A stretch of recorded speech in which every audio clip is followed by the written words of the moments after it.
everybody. Today we have a brand new demo video of the HV1 hybrid oscillator. Now, I know you're saying right now, Devin, you make a lot of oscillators, and that's true, but the time had come to make another one, and that's just how it is sometimes. So, briefly, what this module is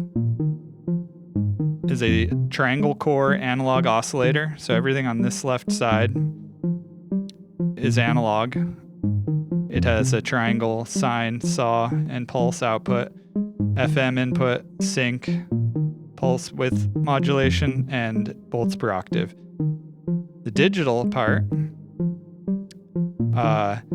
in addition to handling the buttons and screen things that you see, it reads the triangle from the analog core and then outputs a phase shifted copy of that triangle, which is turned into those same waveforms, sine, sawtooth, and pulse with analog circuitry. And then additionally, that phase information is sent to a arbitrary wave table output,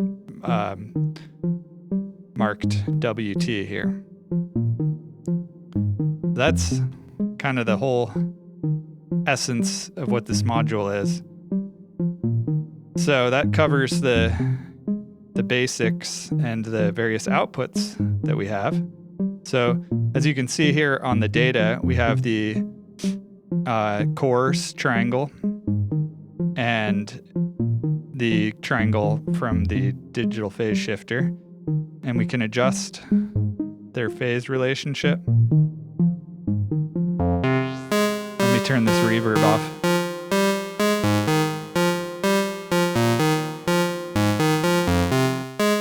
Okay.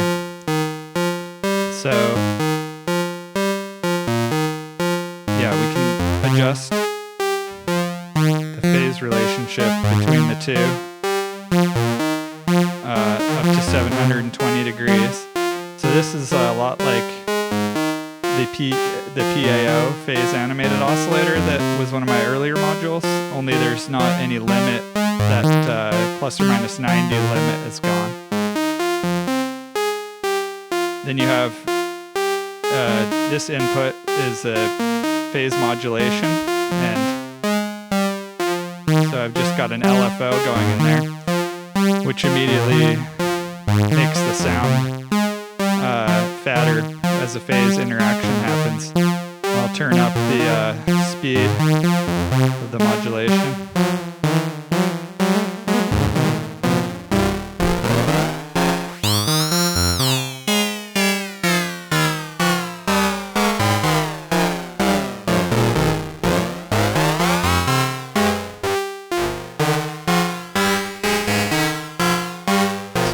That's with a triangle as the modulator. Here's with a sine.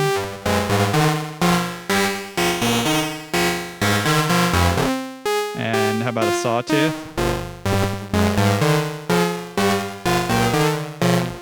And how about a square?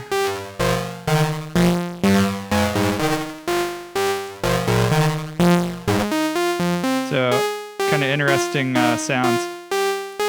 This is actually true DC coupled phase modulation. It's not like just AC coupling a FM signal. As I mentioned in my PAO video, when you use a sine as a modulator, the PM sounds a lot like Thru-Zero FM, which we can hear here. Now you'll notice that affects both of the waveforms. And of course, the PM only affects the stuff that's on the right. Okay, so that's that. Now, on the home screen here, what you see is when you start it up, you'll always see this screen, and this button here, Tune Menu, it only flips between that screen and the menu screens. That's all it ever does, so you'll never get lost in the menu diving. On this screen, you'll see plus and minus will adjust the octave.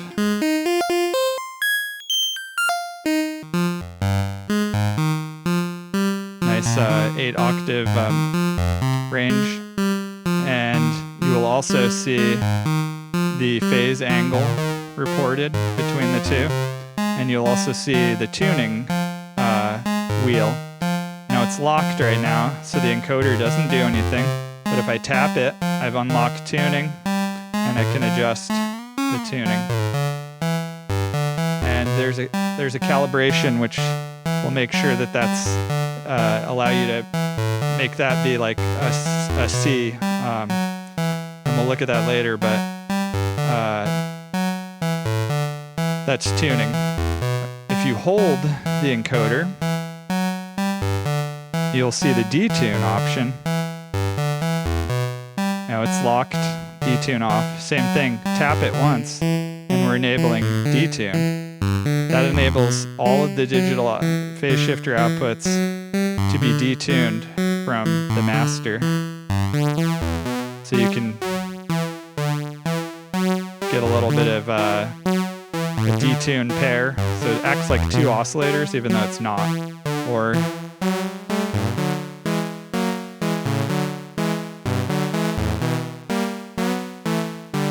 maybe get a nice little 5th or 7th interval or something if you want.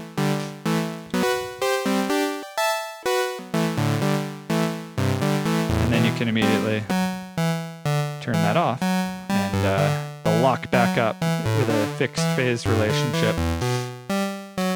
Tap this back to go to tuning. Now, one other thing you can do on the home screen here, as indicated by this little arrow, is you hit the left and you turn it into an LFO. Now, that's not making any sound for us because it's an LFO. When you're in LFO, you can, we got this little clicking sound because we're listening to the sawtooths at LFO. When you're in LFO, you can hit the right key and HV1 will show the the sign of the master and the wavetable output in their current state. If you want to use this as a LFO, flip that back, and then the left key to toggle between LFO. Okay, so if we flip on the tune menu button again, which just toggles between the home screen and the menus, the little arrow to the right will indicate there's more menus available on via the right and left keys. This time it's only the right. This is the first menu. This is going to show you the wavetables from your SD card. The up and down. Actually, let's go ahead and listen to just the wavetable output. We have a morph control here.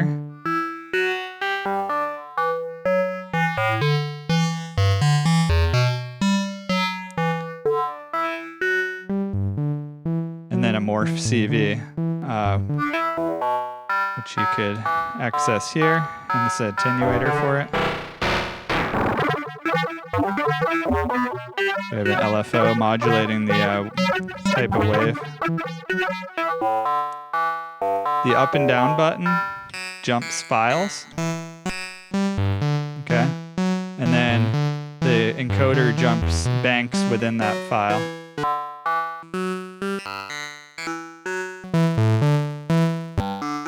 And these first ones are some cool wavetables that my friend Chris Meyer has kindly given me to preload on the SD card on these. The module can load 16-bit wave edit files, which are 64 banks per file. 64 tables, I should say, per bank. So that's why you see 4, and you see a W on the screen indicating it's loaded a wave edit type file.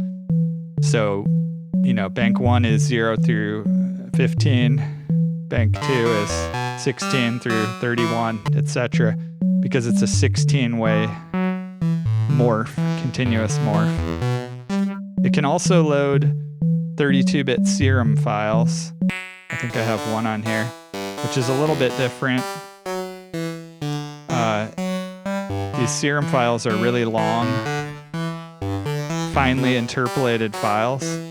And so what HV1 does is it loads these up, and based on the length of that file, it will chop it up every 64th or every 128th sample, and then build a 16 table thing out of it. Now the SD card right here, you actually can hot swap the card, and what you can do if you want to do that, now you can also just turn the thing off, but you don't want to pull it out without dismounting the card. So you're going to hold this encoder button down until it says SD card not mounted. Now you can push it and pull out the card. Same thing, put it back in, push it till it engages, and then hold, and it will try and mount the card and parse the files. Okay, looks like it did that just fine. Okay. That's your wavetable and SD card. The SD card is also used for updating the firmware. The manual has a procedure on that. It's pretty easy. You just need to have the binary file .bin on the card, just one of them, and you're going to boot up HV1 holding the right and minus buttons, and it's going to present you with the option to update the firmware. Yeah, moving on. So again, that right arrow means I can click one over, and I see there's a menu screen or an options screen, and this is going to give you all the options available. So I'll go through them real quick. First one is the type of FM. Okay. So there's your Thru-Zero linear, or you can turn it to exponential. Okay. You can change the coupling for the FM from AC to DC. You're not going to hear a lot of difference here. Let's try something like...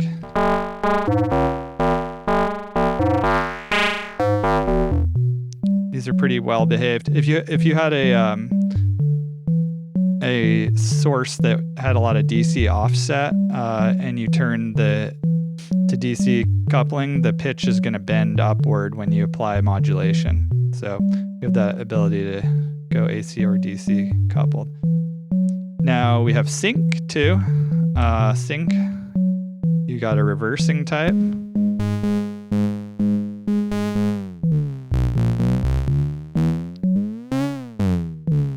Actually, let's listen to the primary triangle here, the green one. Or you can do a resetting type.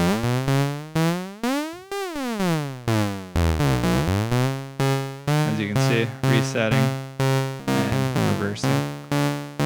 So in all these options, you page through the option and with the up and down key, and then change its value with the encoder. Next up is the aux CV. So the option right after it, we can change the routing of this aux CV to either wave folding or bit crushing. So let's take the triple out here to get just a 0 to 5 volt signal and put it into the aux and put it on bit crush, and you'll see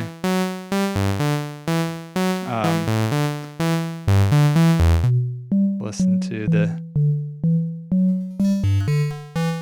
bit crush. Pretty cool. Or you can route it to wave folding. The folding has several algorithms. It has, so let's listen to them real quick. This is sine.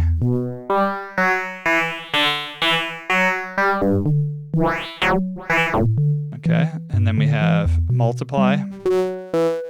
That's a straight up linear multiply of the phase, but you can see it jumps. Kind of has like a syncy sound.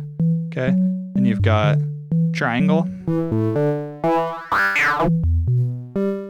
Pretty neat.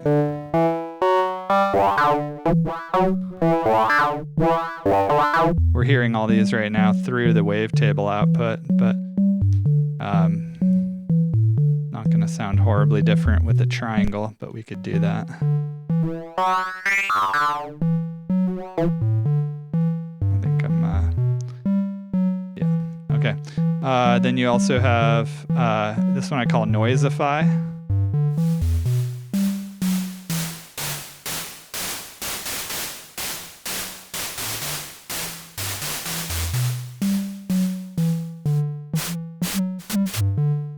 And then finally, Lo-Fi.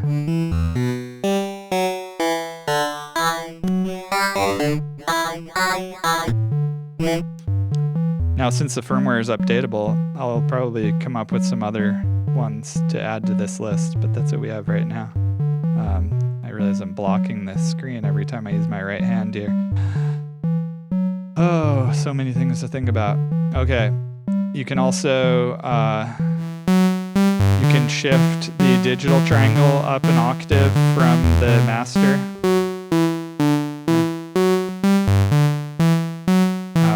And you can shift the wavetable up as well. Whoops. And then you can turn anti-aliasing on and off. The anti-aliasing basically puts a band limiting filter on the upper 5 octaves of the wavetable and triangle output to reduce aliasing. But you can turn it off if you want. You don't want that. Next page over, we have a tuner, which is super cool. I'll get rid of the.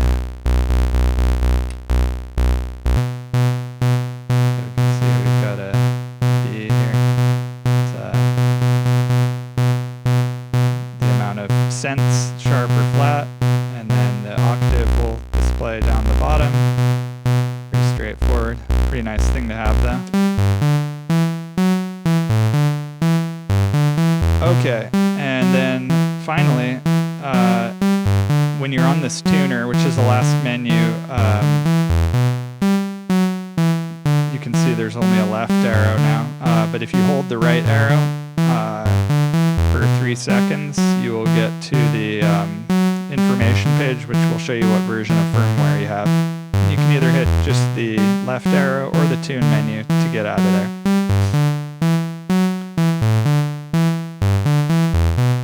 Okay. So, this is the HV1 hybrid oscillator. I think I've covered everything here,